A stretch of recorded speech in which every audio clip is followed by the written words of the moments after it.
చేయబడుతోంది అని చెప్తారనమాట. అయితే క్యారెక్టర్ ఏంటంటే దాని డిజైర్స్ ట్రాన్స్ఫర్ చేయట్లేదు సోల్ కి క్యారెక్టర్ కి మధ్యన ఏ ఛానల్ ఉండదు. ఓకే, ఎందుకంటే సోల్ అన్నది శూన్యటనల్లో ఉంది, క్యారెక్టర్ అన్నది స్పేస్ టైమ్ లో ఉంది.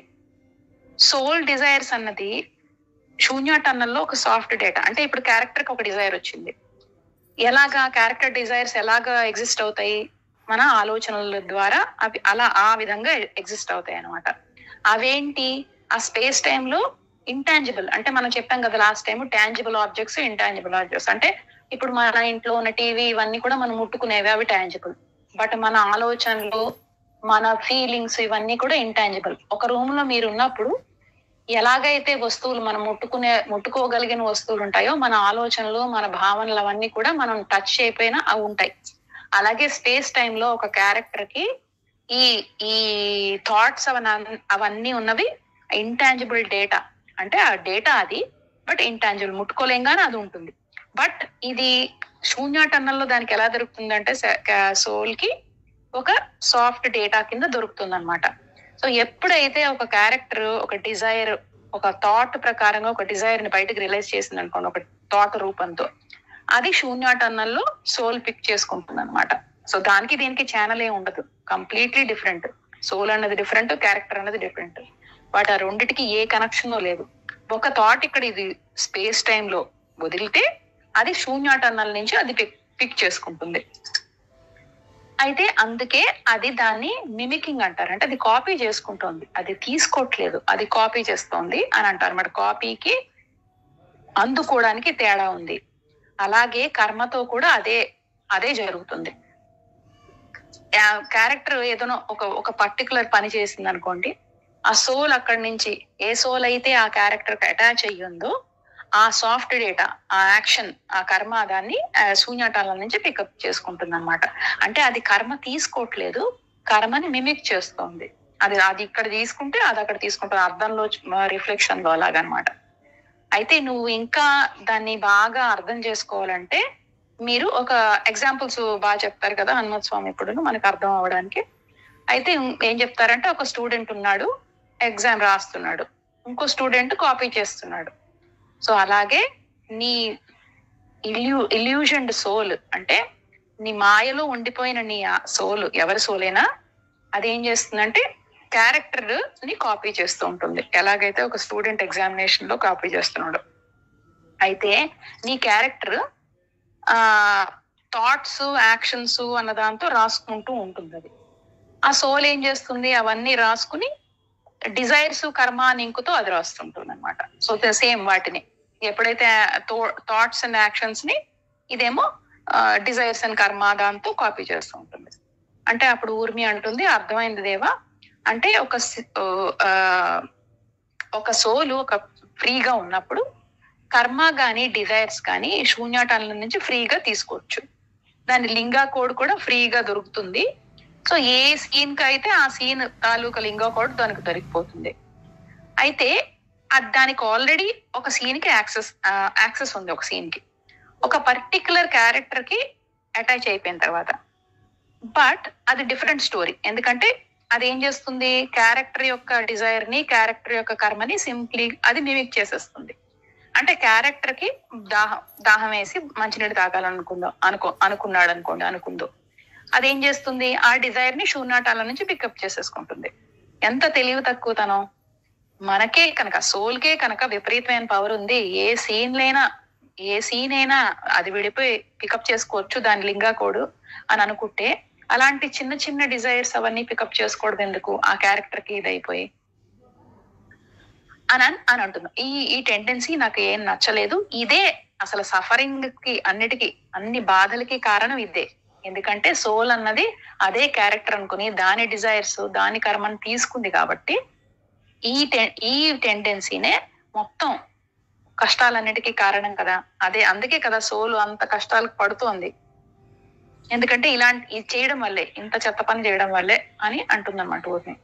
అప్పుడు హనుమత్ స్వామి ఏమంటారంటే, మీకు ఈ సీక్రెట్ అర్థమైందని నాకు చాలా ఆనందం కలిగింది, కానీ ఒక సంగతి చెప్తున్నాను మీకు.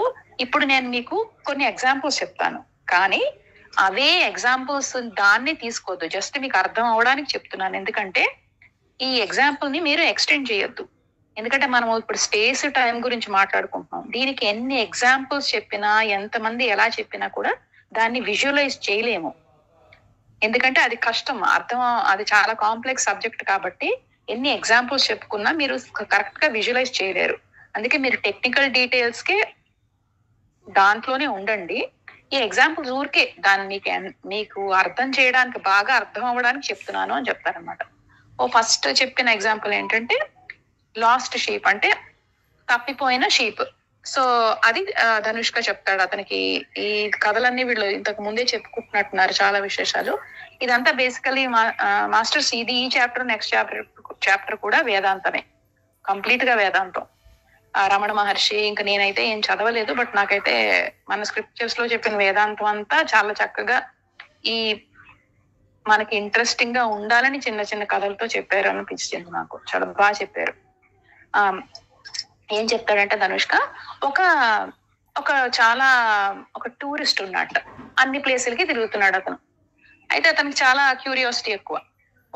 ఒక రోజేమో చాలా అందమైన ఒక కొండ వ్యాలీ ప్రాంతంకి వెళ్ళాట. అతనికి అస్సలు ఆ ప్లేస్ ఏంటో తెలీదు, ఎక్కడి నుంచి ఏంటి ఎలా వెతకాలో కూడా ఏం తెలీదు అతనికి. కానీ అతనికి ఒక షెపర్డ్ కనిపించాడు, అంటే గొర్రెలు కాచుకునేవాడు. అతను ఏం చేస్తున్నాడు, అతని షీప్ కొన్ని తప్పిపోయాడు. సో అవి వెతకడానికి వెళ్తున్నాడు అనమాట. అయితే టూరిస్ట్ ఏమన్నాడంటే, నేను కూడా నీతో జాయిన్ అవుతాను, నువ్వు వెతుకుతున్నావు కదా, నీకు ఈ ప్లేస్ తెలుసు కాబట్టి, నీకు ఎక్కడి నుంచి ఏంటేంటి ప్లేసులు చూడాలో నీకు తెలుసు కాబట్టి నీతో వచ్చేస్తే నేను కూడా ఈ ప్లేస్ ని చూసినట్టు అవుతుంది. నాకు అస్సలు తెలియదు, ఈ ప్లేస్ అసలు ఐడియా లేదు. సో అవన్నీ నీది అయిపోతుంది పర్పస్, నా డిజైర్ ఫుల్ఫిల్ అయిపోతుంది అని మన ఇద్దరం కూడా చూడొచ్చు, ఈ మొత్తం ఈ వ్యాలీ అంతా ఎక్స్ప్లోర్ చేయొచ్చు అని అంటారు అనమాట. సో వీళ్ళిద్దరూ కలిసి మొత్తం వ్యాలీ అంతా తిరగడం మొదలెట్టారు. ఒకడేమో వాడి గొర్రెలు వెతుక్కోవడానికి, ఇంకోడేమో ఊరికే ఈ ప్లేస్ చాలా చాలా అందంగా ఉంది కదా, ఏంటి ప్లేసెస్ ఉన్నాయి దీంట్లో ఈ టూరిస్ట్ అట్రాక్షన్స్ చూసుకోవడానికి. అయితే సాయంత్రం అయిందిట, దొరకలేదు ఆ షెపర్డ్, ఆ గొర్రెలు కాపరికి వాడు షీప్ దొరకలే. ఇద్దరు ఇంటికి వెళ్ళిపోవడం మొదలెట్టారు. అప్పుడు టూరిస్ట్ అన్నట్ట, నేను కూడా నీ ఇంట్లో ఉంటాను ఈ రాత్రికి అన్నట్ట. ఆ తర్వాత మొన్నాడు షెపర్డ్ ఏమో బయటికి, ఆ గొర్రెలు కాపరి గొర్రెలు తీసుకుని బయటకు వెళ్ళాట ఇంకో పని చేయడానికి. ఆ టూరిస్ట్ కూడా అతనితో వెళ్ళాట. ఇప్పుడు ఏంటి, ఇతను ఏం చేస్తున్నాడో దానికి కంప్లీట్ గా అడిక్ట్ అయిపోయాడు అనమాట. పైగా ఆ వ్యాలీ నచ్చింది, అక్కడ ఉన్న సీనరీ నచ్చింది, మళ్ళీ అతను చాలా కష్టపడుతున్నాడు ఆ గొర్రెల కాపరి, అవన్నీ కూడా చాలా నచ్చేట. అయితే ఈ గొర్రెల కాపరి ఏమన్నాడంటేట, నువ్వు ఈ గొర్రెల్ని పెంచడానికి, వీటన్నిటికీ టేక్ కేర్ చేయడానికి నువ్వు నాకు హెల్ప్ చేయాలి, అలా అయితే నువ్వు నాతో ఉండొచ్చు అన్నట్ట. అయితే అతనికి టూరిస్ట్ అన్నతనికి ఇతని పని గురించి ఐడియా లేదు. కానీ ఏం చేశాడు, అతన్ని కాపీ చేయడం మొదలెట్టాడు. అలా కొన్నాళ్ళు జరిగింది. అయితే కంప్లీట్ గా కొన్నాళ్ళకేమో నేను టూరిస్ట్ని అనే విషయమే మర్చిపోయి, నేను గొర్రెల కాపరిని కాదు అని మర్చిపోయి, అతని ఐడెంటిటీ కంప్లీట్ గా మర్చిపోయి, ఆ స్టోరీ ఏమంటారంటే ఇప్పటికీ కూడా ఆ వ్యాలీలో అలా తిరుగుతూనే ఉన్నాడు, గొర్రెలు కాచుకుంటూనే ఉన్నాడు. మొత్తం అతనికి ఇప్పుడు ఈ గొర్రెల కాపరి జీవితంలో పడే కష్టాలన్నీ కూడా అతను పడుతున్నాడు. అతను అది చేయాల్సిన అవసరం లేదు, ఎప్పుడు పడితే అప్పుడు వెళ్ళిపోయి టూరిస్ట్ అయిపోవచ్చు. ఎందుకంటే అతను గొర్రెల కాపరి కాదు, ఇంకో చోటకి వెళ్ళిపోవచ్చు. ఏది అతన్ని ఆపట్లేదు, ఓన్లీ ఆపుతున్నది ఏంటంటే అతని అజ్ఞానం. అయితే ఎప్పుడైనా అతనికి కనుక లక్ కనుక ఉంటే, అదృష్టం ఉంటే, ఎప్పుడైనా ఒక గురువు దొరికితే అతను ఏంటి, అతని ఐడెంటిటీ ఏంటి అన్న దాని గురించి అతనికి ఎన్లైటన్మెంట్ వస్తుంది. అంతవరకు ఈ వ్యాలీని అంతా అలా తిరుగుతూనే ఉంటాడు అని స్టోరీ చెప్తారనమాట. ఈ స్టోరీలో ధనుష్క బాగా చెప్పావు ధనుష్క అని చెప్పి హనుమత్ స్వామి ఏమంటారంటే, ఈ స్టోరీలో టూరిస్ట్ అన్నది సోల్, షెపర్డ్ అన్నది క్యారెక్టర్, గొర్రెల కాపర్ అన్నది క్యారెక్టర్. సో ఎప్పుడైనా కూడా ఈ యూనివర్స్ లో, ఈ విశ్వంలో ఏం జరుగుతోంది, ఏం సీన్లు జరుగుతున్నాయి అని ఒక సోల్ కి ఏం చేస్తుందట, ఒక క్యారెక్టర్ కి అటాచ్ అవుతుంది. అయితే ఎప్పుడైతే సీన్స్ చక్కగా ఎంజాయ్ చేస్తుందో ఓకే, క్యారెక్టర్ తో పాటు నువ్వు వెళ్ళిపోవచ్చు. కానీ ఎప్పుడైతే కష్టాలు అవి మొదలయ్యాయో ఆ క్యారెక్టర్ ని వదిలేయాలట, ఆ సీన్ వదిలేసి ఆ క్యారెక్టర్ ని ఆ సోల్ వదిలేయాలి. అయితే క్యారెక్టర్ ని వదిలేయడం అంటే చావు కాదు. ఎందుకంటే ఆ క్యారెక్టర్ నీ సోల్ అక్కడ రాకముందు, దానిలో రాకముందు ఉంది, తర్వాత నువ్వు వెళ్ళిపోయిన తర్వాత కూడా ఉంటుంది ఆ క్యారెక్టర్. అయితే ఇంకోటి ఏంటంటే సోలు మళ్ళా తర్వాత టైంలో కూడా వచ్చేసి దానికి అటాచ్ అవ్వచ్చట. ఎప్పుడైతే ఈ క్యారెక్టర్ లైఫ్ లో గుడ్ సీన్స్ అన్ని మొదలవుతున్నాయో అప్పుడు కూడా అటాచ్ అవ్వచ్చు అని ఇంకోటి చెప్తారనమాట. ఇంకో ఎగ్జాంపుల్ స్టోరీ, ఇంకో ఎనాలజీ చెప్తారు. అందరినీ అడుగుతారు, మీకు లోడ్ స్టోన్ తెలుసు కదా, అంటే మ్యాగ్నెట్ అనమాట. మ్యాగ్నెట్ లోడ్ స్టోన్ నుంచి, లోడ్ స్టోన్ మ్యాగ్నెట్ అంటారు. అందరూ తెలుసుదేవా అంటారు. అయితే అది ఒక బ్లాక్ స్టోన్, అది ఇనుముని వాటిని అట్రాక్ట్ చేసుకుంటూ ఉంటుంది అని చెప్పేసి హనుమంత్ స్వామి చేయి తెరిచి మూడు ఆబ్జెక్ట్స్ తీసుకుంటారు. అదేంటంటే ఒక మ్యాగ్నెట్, ఒక ఐరన్ పీస్, ఇంకోటి ఏంటంటే ఒక థిక్ రావి ఆకు అనమాట. ఇంకోటి ఏం చేస్తారంటే మ్యాగ్నెట్ మనం పేపర్ పెట్టి చేస్తాం కదా, మ్యాగ్నెట్ ని పైన పెట్టి కిందన ఐరన్ స్టోన్ పెడతారు, ఐరన్ ఇనుపు మొక్కని. అయితే లీఫ్ కిందన అది పెడతారు, పైన ఏమో మ్యాగ్నెట్ పెడతారు అనమాట. అయితే మ్యాగ్నెటిక్ ఫోర్స్ వల్ల ఏంటవుతుంది, మనం యొక్క పేపర్ పెట్టినా కూడా పైన మ్యాగ్నెట్ కదుపుతూ ఉంటే కిందన ఐరన్ పీస్ అటాచ్ అయిపోయి తిరుగుతూ ఉంటుంది. అయితే ఏమిటవుతుంది, ఈ లోడ్ స్టోన్ అనేది మ్యాగ్నెటిక్ పవర్ ఉంది, సో ఐరన్ ముక్కని అటాచ్ చేసి వస్తుంది. సో ఈ లోడ్ స్టోన్ అన్నది పైన ఈ మ్యాగ్నెట్ అన్నది సోల్, కిందన ఐరన్ పీస్ అన్నది క్యారెక్టర్. అయితే సోల్ ఏంటి, లోపలికి రావక్కర్లేదు, టైం స్పేస్ లోకి రావక్కర్లేదు అటాచ్ అవ్వడానికి. ఈ శూన్య టన్నల్ పైన ఉన్నట్టు, కిందనేమో స్పేస్ టైం ఉన్నట్టు. అది వాటి యాక్చువల్ గా లీఫ్ అన్నది మధ్యలో, ఈ పేపర్ గానీ లీఫ్ అన్నది కానీ దానికి అవి రెండు యాక్చువల్ గా అటాచ్ అయ్యి ఉండవు, దూరంగా ఉంటాయి, కానీ బట్ స్టిల్ అటాచ్ అవుతున్నాయి. అలాగే సోల్ కూడా లోపలికి టైం స్పేస్ లోకి రావక్కర్లేదు క్యారెక్టర్ అటాచ్ అవ్వాలంటే. శూన్య టన్నల్స్ నుంచి ఉండిపోయి అటాచ్ అయిపోవచ్చు. ఇంకోటి ఏంటంటే ఒక్కసారి ఆ మ్యాగ్నెట్ కనుక ఐరన్ పీస్ కి అట్రాక్ట్ అయితే ఆ మ్యాగ్నెట్ మూవ్ అవుతే ఐరన్ పీస్ మూవ్ అవుతుంది, కానీ రివర్స్ కూడా అవుతుంది. ఒకవేళ ఐరన్ పీస్ మూవ్ అవుతుంటే పైన మ్యాగ్నెట్ కూడా మూవ్ అవుతూ ఉంటుంది, అంటే మిమిక్ చేస్తూ ఉంటుంది. అంటే ఏంటి, సోల్ కున్న ఫ్రీ విల్ పవర్ అంతా పోతుంది క్యారెక్టర్ కి అటాచ్ అయ్యగానే. క్యారెక్టర్ అన్నది మనం చెప్పుకున్నాం కదా, ఇనుపు ముక్క కదలగానే పైన సోల్ కూడా కదిలిపోతూ ఉంటుంది. అలా అనమాట, దాని పవర్ అది స్టాప్ చేసేసుకుంటుంది. ఆ క్యారెక్టర్ దాన్నే ఫాలో అయిపోతూ ఉంటుంది, అంటే క్యారెక్టర్ డిజైర్స్ నే మిమిక్ చేస్తుంది అనమాట. అంటే క్యారెక్టర్ కి పవర్ వస్తుంది. ఇప్పుడు సోల్ ఎలా వెళ్ళాలి అన్నదానికి క్యారెక్టర్ పవర్ వస్తుంది, సోల్ జర్నీని క్యారెక్టర్ పవర్ డిసైడ్ చేస్తూ ఉంటుంది. అప్పుడు గురువు యొక్క బాధ్యత ఏంటంటే ఈ సోల్ కి నీకి ఫ్రీ విల్ ఉన్నది, దానికి ఇంత పవర్ ఉన్నది అని చెప్పడం అనమాట. అది గురువు యొక్క జాబ్.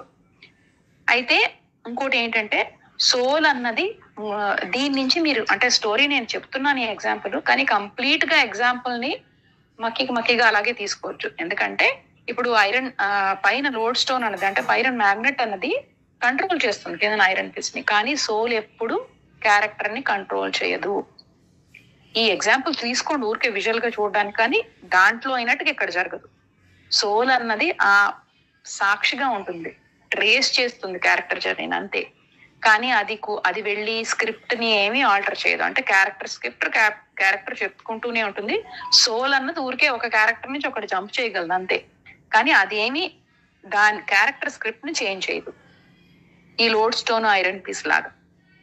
ఇంకోటి ఏంటంటే సోల్ అన్నది ఎందుకు క్యారెక్టర్ ని ఇమిటేట్ చేస్తుంటుంది, మిమిక్ చేస్తుంటుంది, అజ్ఞానం వల్ల, మాయ వల్ల. సో అందుకు ఈ డీటెయిల్స్ మీరు మనసులో ఉంచుకుంటే ఈ కథ, నేను చెప్పిన కథ విజువలైజ్ చేయడానికి చాలా, మీకు సోల్ కి క్యారెక్టర్ కి మధ్యలో ఉన్న సంబంధం గురించి మీకు విజువలైజ్ చేయడానికి క్లియర్ గా ఉంటుందని చెప్పాను అని చెప్తారనమాట. ఇంకోటి ఏం చెప్తారంటే పబ్లిక్ ట్రాన్స్పోర్ట్ వెహికల్, అంటే బస్సు ఏదో, మనం దాని గురించి మీకు తెలుసు కదా అని అడుగుతారనమాట.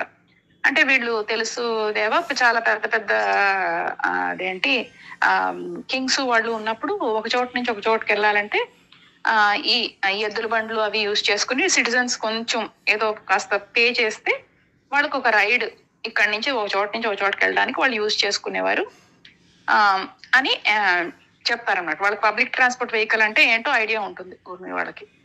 అయితే ఆయన ఏమంటారంటే ప్యాసింజర్ కి రూట్ అన్నది, ఈ పబ్లిక్ ట్రాన్స్పోర్ట్ వెహికల్ రూట్ అన్నది ఫిక్స్ అయిపోతుంది. ప్యాసింజర్ అన్నవాడికి ఏ కంట్రోల్ ఉండదు ఆ వెహికల్ మీద. అంటే ఈ కథలో ఏంటంటే ప్యాసింజర్ అన్నవాడు సోల్, ఆ వెహికల్ అన్నది క్యారెక్టర్, అంతే కదా అని ఊర్మి అంటుంది అనమాట. కరెక్ట్ అంటారు. ఆ డ్రైవర్ వెహికల్ యొక్క డ్రైవర్ ఏంటి, వాడి ఇష్టం, వాడు ఎటు వెళ్ళాలనుకుంటే వాడు ఓన్ రూట్ ఉంది. వాడేమో బోల్డ్ 190 ప్లేసుల దగ్గర ఆగచ్చు. అంటే మన డెస్టినేషన్ మనకి తీసుకెళ్ళడానికి బోల్డ్ చోట్లు ఆగచ్చు. డైరెక్ట్ గా మనం ఇప్పుడు నా ఇల్లు పక్కనే నువ్వు పక్క స్టాప్ లో దింపవంటే ఉండదు. నీ ఇల్లు పక్కనైనా ఒక్కొక్కసారి చాలా స్టాప్లు అయిన తర్వాత నీ ఇల్లు వస్తుంది. పబ్లిక్ ట్రాన్స్పోర్ట్ వెహికల్ అంతే కదా. అంటే మన చేతిలో సోల్ అన్నవాడు టూరిస్ట్ అయితే, సోల్ అన్నవాడు ప్యాసింజర్ అయితే వాళ్ళకి ఏం కంట్రోల్ ఉండదు. కానీ ఆ వెహికల్ అనే క్యారెక్టర్ నుంచి డైరెక్ట్ గా నువ్వు జంప్ చేసేసి శూన్య టనల్ తో నీ కావాల్సిన డెస్టినేషన్ కి నువ్వు వెళ్ళిపోవచ్చు అని అంటారు అనమాట. ఇది ఎంత ఈజీయో నాకు తెలియదు కానీ చాలా ఈజీగా చెప్తున్నారు అని అప్పుడు ఊర్వ అంటాడు అనమాట. దేవా, మీరు డీటూర్స్ చెప్తున్నారు కదా, అంటే ఒక క్యారెక్టర్ ఉంది, దానికి ఒక జర్నీ ఉంది, అయితే మీరు డీటూర్స్ చెప్తున్నారు అంటే మీరు ఈ క్యారెక్టర్ నుంచి నువ్వు వదిలేసి నీ సోల్ ఇంకో క్యారెక్టర్ కు జంప్ అయిపోవచ్చు అని చెప్తున్నారు. అయితే ఏ క్యారెక్టర్ పాత్ అయినా ఎందుకు అలా జిగ్జాగ్ గా ఉంటుంది, ఎందుకు ట్విస్ట్ టర్న్స్ తో ఉంటుంది? ఒక సింపుల్ గా స్ట్రైట్ లైన్ లో ఉండొచ్చు కదా. అంటే నేను ఇక్కడి నుంచి ఇక్కడికి వెళ్తా అని ఆ క్యారెక్టర్ ఆలోచించుకోవచ్చు కదా బయటగా.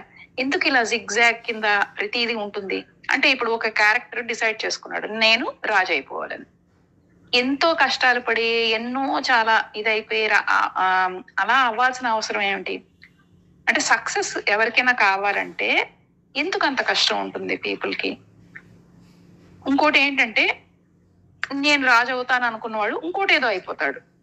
ఎందుకు ఇంత కాంప్లికేటెడ్ ప్రతిదీ కూడా? అంటే మనం అనుకున్న డిజైర్స్ ఎందుకు అయిపోవు? ప్రతిదానికి చాలా కాంప్లికేషన్స్ ఉంటాయి. ఈ వరల్డ్ లో అన్నదే చాలా మిజరబుల్ వరల్డ్ లో ప్రతిదీ కాంప్లికేటెడ్ అని ఎందుకు అలాగా? ఎందుకు స్ట్రైట్ ఇప్పుడు నేను ఇది కావాలి అనుకుంటే ఎందుకు వెంటనే డిజైర్ మేనిఫెస్ట్ అయిపోదు అని అంటే, అప్పుడు హనుమత్ స్వామి ఏమంటారంటే, ఏ క్యారెక్టర్ కూడా రాజు గాని రాణి గాని నాకు ఏమిటంటారు రిచ్ గాని పూర్ గాని అవ్వాలని కోరుకోదు. ఎందుకంటే మీరు అబ్జర్వ్ చేస్తే అన్ని క్యారెక్టర్స్ కి ఏంటి ఒకటే ఒక డిజైర్ ఉంది, అదేంటంటే నేను సంపూర్ణం అవ్వాలి. ఎందుకంటే అవి ఎప్పుడు కూడా ఇన్కంప్లీట్ గానే ఉంటాయి, ఫీల్ అవుతాయి ఇన్కంప్లీట్ గా. సో వాటి అసంపూర్ణత్వం ఫిలప్ చేయడానికి అవి కంప్లీట్ అవ్వాలని భావిస్తాయంట ఏ క్యారెక్టర్ అయినా.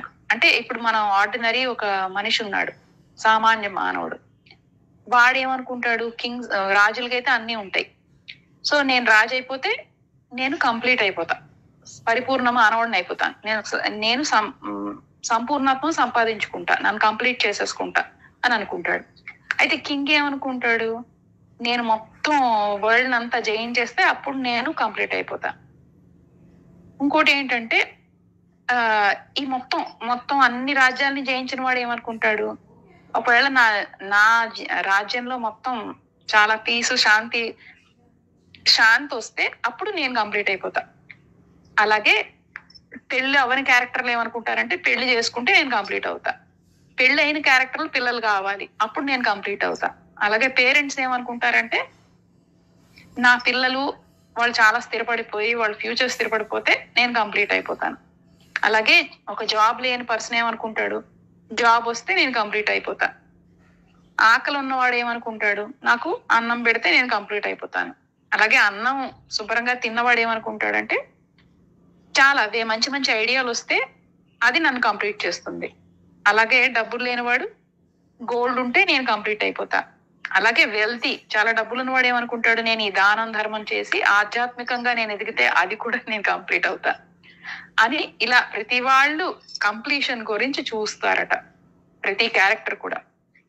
అయితే ఇంకోటి ఏంటంటే, ఈ ప్రెసెంట్ మూమెంట్ లో నీ ఐడియా ఆఫ్ కంప్లీట్నెస్ అంటే నీ సంపూర్ణత్వం అన్న ఐడియా ఏంటంటే, నువ్వు రాజవ్వాలని ఉండొచ్చు, కానీ నెక్స్ట్ మూమెంట్ ఏంటంటే ఇంకోటి అవుతుంది, నాకు ఇప్పుడు ఏదో సినిమా చూడాలి అప్పుడు నేను కంప్లీట్ అవుతాను. అంటే every moment of your life లో కూడా నువ్వు ఏదో ప్రతి క్యారెక్టర్ కూడా కంప్లీట్ అవ్వడానికి ట్రై చేస్తుంది. 2 గంటల తర్వాత మళ్ళీ ఈ డిజైర్ మారిపోవచ్చు. నేను స్నానం చేయాలి, చెత్తగా నాకు చిరాకేస్తోంది, స్నానం చేయాలి, అప్పుడు నేను కంప్లీట్ అవుతా అనుకుంటారట. అలాగే మంచిగా అన్నం తినాలి, మంచి ఫుడ్ తినాలి ఇప్పుడు అని అనుకుంటారు. అప్పుడు నువ్వు తింటావు. తిన్న తర్వాత కంప్లీట్ అవ్వాను అని ఫీల్ అవగానే ఇంకోటి ఏదో వస్తుంది అనమాట. సో అందుకే ఈ క్యారెక్టర్ పాత్ అనేది జిగ్జాగ్. ఎందుకంటే ప్రతి నిమిషం, ప్రతి గంట, ప్రతి రోజు నేను ఎలా కంప్లీట్ అవ్వాలి అని వెతుకుతూ ఉంటుందట. అందుకే దాని పాత్ అన్నది జిగ్జాగ్. అర్థమవుతోందా అని చెప్తారనమాట.